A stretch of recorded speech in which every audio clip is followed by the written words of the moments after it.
Ruling అధ్యక్ష, అందులో రాజీ లేదు. కానీ మీరు మాట్లాడింది వచ్చి అథారిటీ లేదు, పేపర్లో చూసుకొని మాట్లాడారు. సభ్యుడు మాట్లాడుతుంది కేసు రిజిస్టర్ అయ్యి కేసు వచ్చి హీరింగ్ అవుతూ అది ఉన్నదాన్ని ఆయన మాట్లాడుతున్నాడు. ఆయన మాట్లాడింది అది, మీరు మాట్లాడింది అది. కాబట్టి రిజిస్టర్ అయ్యి అథారిటీగా ఉండి రిజిస్టర్ అయ్యి ఎంక్వైరీ అయ్యి హీరింగ్ అవుతున్నారు గురించి మాట్లాడుతున్నారు అది. అంతేగాని ఎవరి మీద దేశార్థ శిక్ష, ఎవరి మీద ఇక్కడ వేయద్దు, ఎవరు ఏదుందో జరుగుతున్న విషయాలు చెప్తున్నారు. అధ్యక్ష ప్లీజ్ ప్లీజ్ మినిస్టర్ గారు, ఇప్పుడు అధ్యక్ష మనకి వీళ్ళు ఫాలో అవుతారో లేదో తెలియదు అధ్యక్ష. ఆ రోజు హైదరాబాద్ లో జరిగిన దానికి వీళ్ళు కేసు పెడితే చంద్రబాబు నాయుడు గారు ప్రమేయం లేదని కింద కోర్టు నుంచి సుప్రీంకోర్టు వరకు అన్ని దగ్గరలో కూడా రిజెక్ట్ అయినటువంటి విషయాన్ని మళ్ళీ సభ్యులు సభలో మాట్లాడుతుంటే మీరు అలాగే ప్రేక్షక పాత్ర వహిస్తే ఎలాగ అధ్యక్ష? చెప్పాలి అధ్యక్ష. ఆ రోజు మీరు మాట్లాడినటువంటిది కేసు కడితే చంద్రబాబు నాయుడు గారికి ప్రమేయం లేదని చెప్పి కింద కోర్టు నుంచి సుప్రీంకోర్టు వరకు వెళ్ళారు అధ్యక్ష. అన్ని దగ్గరలో కేసులన్నీ కొట్టేసి అందులో చంద్రబాబు నాయుడు గారు ప్రమేయం లేదంటే దాని మీద మాట్లాడుతున్నారు. ఈ రోజు మా సభ్యులు దేని మీద ఇచ్చారు అధ్యక్ష? 2014-19 మీరు మాట్లాడడం ఎందుకు? 19లో మీరు అధికారంలోకి వచ్చారు కదా, అధికారం మీ చేతిలో ఉంది కదా, మీరు ఆ రోజు మేము చేసిన తప్పులుంటే ఏమైనా చేయొచ్చు కదా. మేము ఈ రోజు 2019-2024 అధ్యక్ష, 2019-2024 ఆ రోజు ఉన్నటువంటి ప్రభుత్వం ప్రతి స్కీమ్ ని ఒక స్కామ్ గా డిజైన్ చేసుకుని అధ్యక్ష ప్రకృతి ఇచ్చినటువంటి పంచభూతాలు అధ్యక్ష. నేను చాలా సార్లు చెప్పాను, ఇసుక గాని, మైన్స్ గాని, ల్యాండ్స్ గాని, లిక్కర్ గాని, ఈ రోజు అడవలి ఎర్రచందనం గాని టోటల్ గా స్కామ్ చేశారు అధ్యక్ష. మాట్లాడితే మీ దగ్గర అధికారం ఉంది కదా, ఎంక్వైరీ చేయొచ్చు కదా. ఇప్పుడు మా సభ్యురాలు చెప్పింది ఆ పేర్లు నేను ఎత్తదలుచుకోలేదు, ఎందుకంటే నాకు తెలిసింది కాబట్టి సభలో లేనటువంటి పేర్లు ఎత్తను. ఎంక్వైరీ అయింది అధ్యక్ష, రిపోర్ట్లు కూడా ప్రభుత్వం దగ్గరికి వచ్చాయి. ప్రతిదీ సభలో పెడతాం.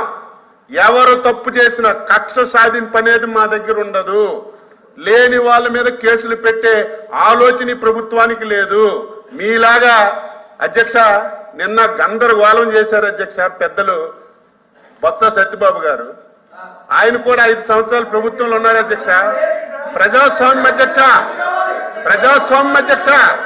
అధ్యక్ష ప్రజాస్వామ్యం అంటే ప్రతి ఒక్కరికి స్వేచ్ఛ ఉండాలి అధ్యక్ష, మాట్లాడే హక్కు ఉండాలి అధ్యక్ష. 5 సంవత్సరాలు నిన్నను వీళ్ళు ఏదో ఒక కార్యక్రమానికి పిలిపించారు అధ్యక్ష. ఎక్కడైనా మేము అడ్డు పెట్టాం అధ్యక్ష? ఎక్కడైనా అడ్డు పెట్టాం అధ్యక్ష?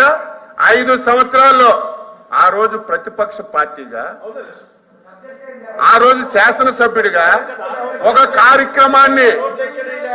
కార్యక్రమాన్ని ఆ రోజు ప్రభుత్వం చేసినటువంటి ప్రజా వ్యతిరేక విధానాల మీద ఒక ప్రోగ్రాం ఇస్తే 5వ గంటకే పోలీసులు వచ్చి మా ఇంటికి తాళాలేసి బయటికి కూడా అడుగు పెట్టినటువంటి పాలకులీలు ఈ రోజు మా గురించి మాట్లాడుతుంటే బాధ కలుగుతుంది అధ్యక్ష.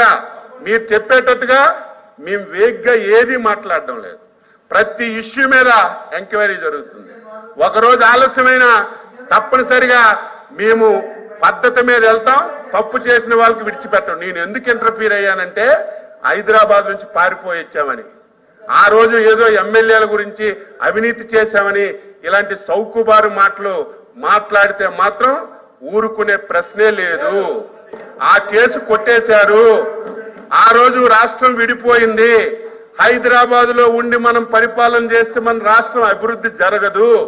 మన రాష్ట్రం నుంచే మనం పరిపాలన చేసుకోవాలని ఇక్కడికి వచ్చి ఈ రోజు అమరావతిలో పాలన ప్రారంభించి 2014-19 అధ్యక్ష ఆంధ్రప్రదేశ్ చరిత్రలో ఒక సువర్ణ అధ్యాయం అధ్యక్ష. చంద్రబాబు నాయకత్వంలో నేను 6 సార్లు ఎమ్మెల్యేగా ఉన్నాను. ఎంతో మంది ముఖ్యమంత్రులు చూశారు. ఫస్ట్ టైం అధ్యక్ష 2014-19 సంక్షేమము, అభివృద్ధి, ఇండస్ట్రీస్ ప్రతిది కూడా ఆ రోజు చంద్రబాబు నాయకత్వంలో చేస్తే దాని గురించి వీళ్ళు మాట్లాడడం చాలా విడ్డూరంగా ఉందని మీ ద్వారా సభ్యులకు తెలియజేసి మీరు చెప్పండి, ప్లీజ్ మీరు చెప్పండి.